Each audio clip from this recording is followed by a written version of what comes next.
G'day. My Nissan Pulsar head gasket needs fixing, so I enlisted the help of my brother Warren here. What's that? Hello. And we're going to start pulling it apart. I'll just show you in the engine bay.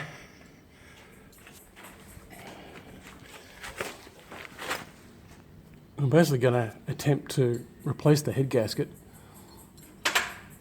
without pulling the head right off. I'll leave all the intake gear on. Seen it done on an American video, couldn't find any Australia one, so we're making our own.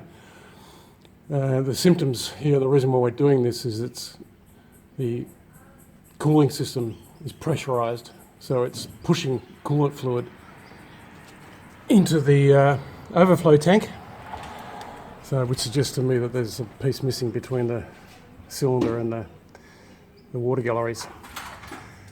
So without further ado, we're going to start pulling apart the top end. The things you need when you get tight spaces, these are great.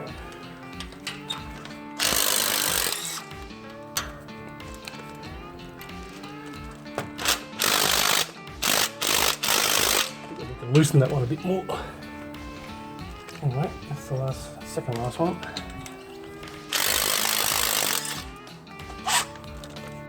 There we go, we've managed to get all paraphernalia off the top. The plugs out, rocker cover off. We've disconnected the top hose of the radiator. The manifold, I was going to just pull the manifold back, but then it was too close to the motor, didn't allow us enough flexibility to get to the head, so I pulled it off down to the flange, down the bottom there. We're disconnecting all the sensors, just put those aside. The next thing we're going to do is just move a couple of these things out the way. Just be able to push the side there. We've got to get to this cover on the end and pull that off to be able to get to the nuts on the end of the cans. So keep attacking that. There's about probably 8, I think, bolts around that cover, and then it'll come away. So getting there. Bit of a warm day. It's going to be 28 degrees today, so we'll be sweating it. But anyway, we'll continue on. There we go, I'm making progress. Got a couple of things out the way. I took the reservoir for the radiator out. Just moved the power steering reservoir too. You can see right in there. Got the side cover off. Next thing to do, take the chain tensioner out. And then we're going to crack these bolts here. And before we do anything, we're going to make a mark on the top here and align it with the chain. We're just going to get some white paint, mark it there, because you don't want to get those out of line because that'll screw your timing up.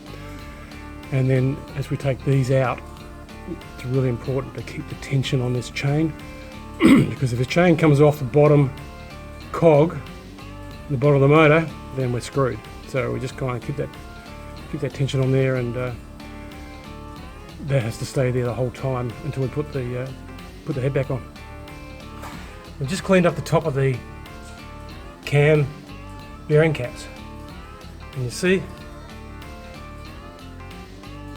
how they've got numbers on them. E for exhaust, 2, 3, 4, 5. Same with the intake.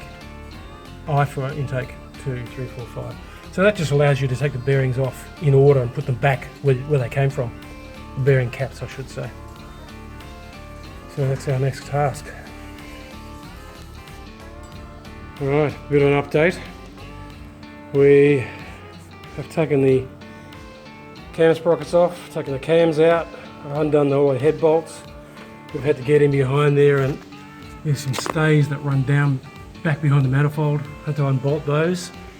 And that's going to allow us hopefully now to lift the head up on an angle like that, and we can get to it without pulling all that gear away from it as well. We've got the tension on the cam chain so it doesn't drop off the sprocket down the bottom of the motor.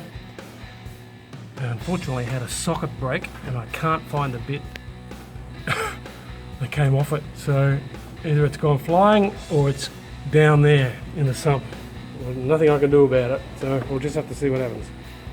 Alright, next step, get the head up As you can see, we've got the head elevated, blocks under there holding it up, bungee cord holding the timing chain in place. We've given the block a real good clean. I clean up with a wire brush. Same with the head. Put a straight edge along it. It seems pretty good. Can't see any gaps in the straight edge, so we're just going to go ahead and put the new head gasket on now and get ready to bolt it down. Warren's just putting the chain tensioner back in. Had a bit of a fiddle trying to get the holes lined up. We had to put a couple of caps down to hold the cam in place because we couldn't line up the end of the cam on the sprocket here. So a bit of fiddling and finally got that back in place. So the next stage is, once we've got the tensioner in place, we'll do these cam sprocket bolts up tight, and then we can start putting all the cam bearings back in place and bolt them down. It's finally coming together.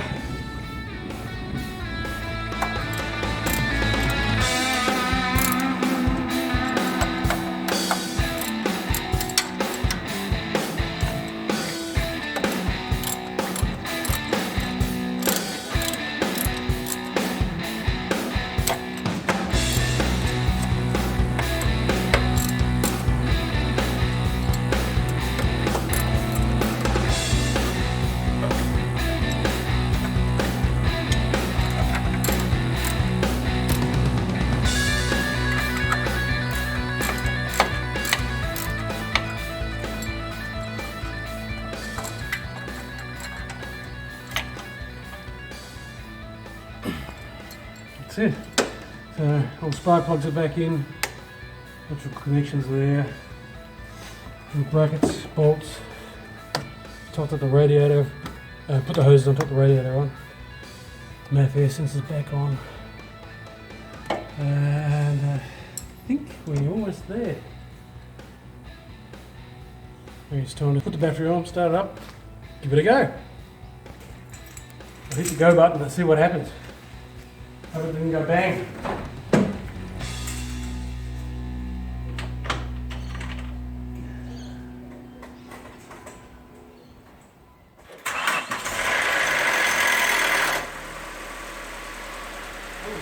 Coming up.